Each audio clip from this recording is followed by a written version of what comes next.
Today is date 5 and now we start from topic 33. Topic 33 is battles of Panipat. Battles of Panipat में हमारे पास 3 battles होंगी पानीपत में, जो कि काफ़ी इंपॉर्टेंट है, एग्जामिनेशन में पूछ ली जाती हैं. ये हिस्ट्री क्रिएटेड बैटल्स थी.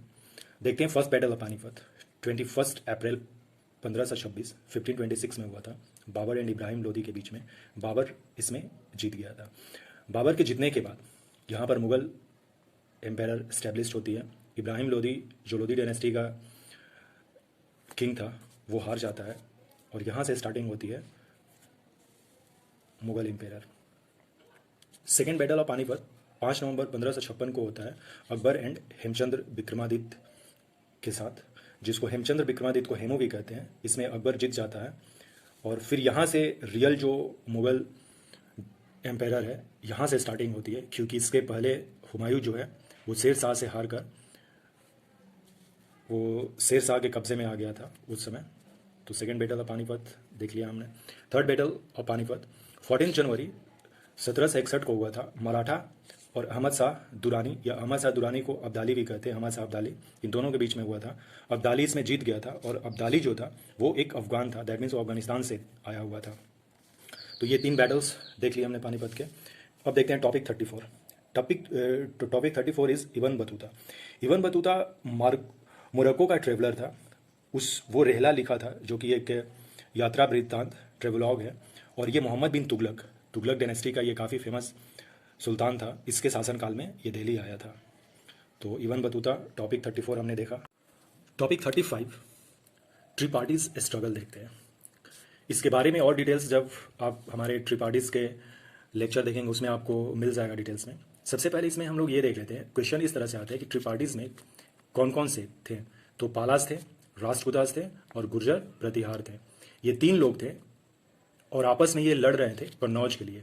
इसीलिए इस स्ट्रगल को ट्रिपार्टीज स्ट्रगल कहा जाता है. यानी कि 3 लोगों के द्वारा लड़ी गई स्ट्रगल को ट्रिपार्टीज स्ट्रगल कहते हैं हम. तो किसके लिए लड़ रहे थे लोग? कन्नौज के लिए लड़ रहे थे. पालास बंगाल में थे, राष्ट्रकूटास दक्कन में थे और गुर्जर प्रतिहार गुजरात के पास वाले इलाके में थे. तो इसमें से नेक्स्ट क्वेश्चन इस तरह से आ सकते हैं. क्वेश्चन ये रहेगा कि इनमें से कौन ट्रिपार्टीज स्ट्रगल के नहीं थे? गुर्जर प्रतिहार, राष्ट्रकूट, पालास और कोई और रहेगा एक. जैसे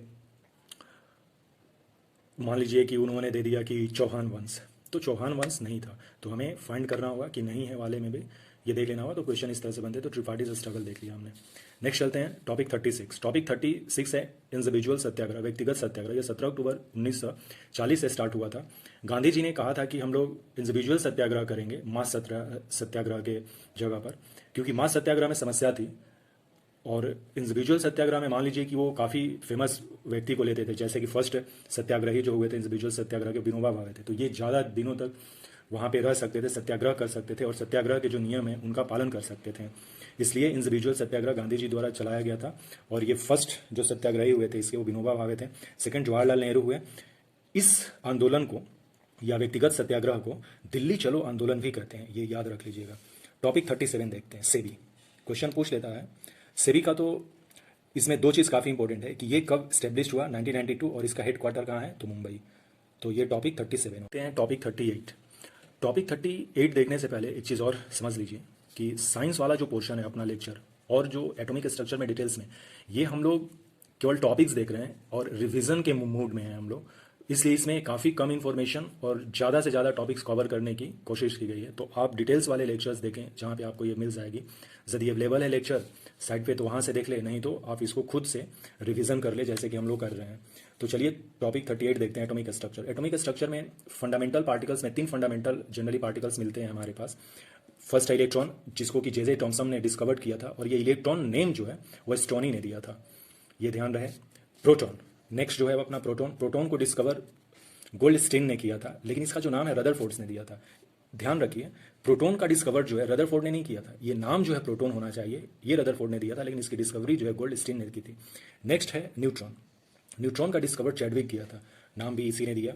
एटॉमिक नंबर को जेड से रिप्रेजेंट करते हैं और यही एटॉमिक जो नंबर होता है वो नंबर ऑफ इलेक्ट्रॉन और नंबर ऑफ प्रोटॉन, क्योंकि किसी भी एटॉम में इलेक्ट्रॉन और प्रोटॉन दोनों बराबर होते हैं, लेकिन न्यूट्रॉन जो है वो अलग होता है. तो देखते हैं इसका फॉर्मूला क्या होता है. तो एटॉमिक नंबर का मतलब होता है एटॉमिक नंबर ये है, this 11 is atomic number of sodium और 23 इज मास नंबर। तो ये दोनों का फर्क हम लोगों को देख लेना। एटॉमिक नंबर जेड से डिनोट करते हैं और मास नंबर ए से डिनोट करते हैं। ये होता है पी प्लस एन, यानी कि प्रोटॉन प्लस न्यूट्रॉन। न्यूट्रॉन कैसे निकालते हैं? ए माइनस पी, यानी कि atomic number minus proton number. तो atomic number sorry mass number minus proton. तो मास नंबर यहाँ पे सोडियम के केस में 23 है, 23 लिखा हमने। पी जो है ये पी है, प्रोटॉन नंबर और इलेक्ट्रॉन नंबर दोनों यही होता है, 11 लिखा, माइनस किया 12 आया। तो इसमें प्रोटॉन कितना हो गया 11 और न्यूट्रॉन कितना हो गया 12। और न्यूट्रॉन हमने कैसे निकाला ये हमने देख लिया। तो ये टॉपिक 39, भारतीय संविधान सभा की पहली बैठक 9 दिसंबर 1946 को हुआ था। इसके अध्यक्ष जो थे सच्चिदानंद सिन्हा थे। 9 दिसंबर को परमानेंट नहीं थे, लेकिन 11 दिसंबर 1946 को राजेंद्र प्रसाद को परमानेंट अध्यक्ष बना दिया गया। भारतीय संविधान सभा की बैठक जो हुई थी उसकी जो कंस्टिट्यूएंट असेंबली बनी थी, कंस्टिट्यूएंट असेंबली जो है संविधान सभा, ये कैबिनेट मिशन 1946 के अकॉर्डिंग हुआ था। इसमें कि भारत ने अपना संविधान बनाया था यहीं पर। तो ये टॉपिक 39 रहा। टॉपिक 40 देखते हैं, MC NREGA. Full form is Mahatma Gandhi national rural employment guarantee act 2005 में आया था। ये इन्फोर्स हुआ था 2 फरवरी 2006 को। और ये सेंट्रल और स्टेट गवर्नमेंट का मिली जुली स्कीम है, जिसमें 75% सेंटर देती है, 25% स्टेट देती है। जो भी इसमें कॉस्ट इसका आता है, मटेरियल या वर्कर का वेजेस देना हो, वो सेंट्रल और स्टेट दोनों मिलकर देती है। ये केवल आप नहीं लगाएंगे कि ये केवल सेंट्रल गवर्नमेंट की स्कीम है, तो नहीं। और अक्टूबर 2009 में 2 अक्टूबर 2009 से इसको एमजी नरेगा कहा गया। पहले ये national rural employment guarantee act था, लेकिन फिर इसमें एमजी महात्मा गांधी के नाम पर जोड़ दिया गया 2009 में। तो ये भी क्वेश्चन पूछ लिए जाते हैं कि एमजी नरेगा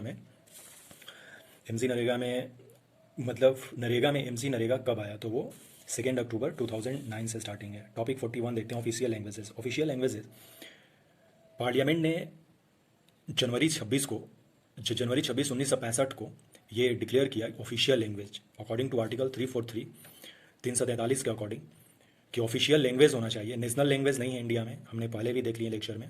आर्टिकल 345 कहता है कि 6 to tackle the issue of official languages for each state and the language for intra state official transaction. State भी अपना ऑफिशियल लैंग्वेज डिक्लेयर कर सकता है अकॉर्डिंग टू आर्टिकल 345 और 343 के द्वारा भारत की ऑफिशियल लैंग्वेजेस हिंदी है। हिंदी और इंग्लिश दोनों को कंटिन्यू किया गया फिर। तो इसमें ध्यान देने वाली है, पूछा जाएगा कि ऑफिशियल लैंग्वेजेस किस आर्टिकल से रिलेटेड है, तो आर्टिकल 343 ये क्वेश्चन पूछ लिया जाता है। आर्टिकल 40 ये टॉपिक 42 देखते हैं, प्राइमरी कलर्स। प्राइमरी कलर्स में ब्लू, रेड और ग्रीन मिलते हैं तो वाइट बनते हैं। तो जनरली क्वेश्चन ये पूछा जाएगा कि प्राइमरी कलर्स कौन कौन से हैं, तो 3 कलर्स हैं, ब्लू, रेड एंड ग्रीन। और जब ये तीनों मिलते हैं तो वाइट बनते हैं। हम जानते हैं कि 7 कलर्स मिलते हैं तो भी वाइट बनते हैं, जो कि वो 7 कलर जो होते हैं वो ब्लू, रेड, ग्रीन के मिलने से ही बनते हैं। तो प्राइमरी कलर्स अपने 3 ही हुए, ब्लू, रेड, ग्रीन। सो ये अपना लास्ट टॉपिक था 42। तो आज लेक्चर 5 का एंड यहीं करते हैं। नेक्स्ट फिर मिलते हैं। Okay, thanks.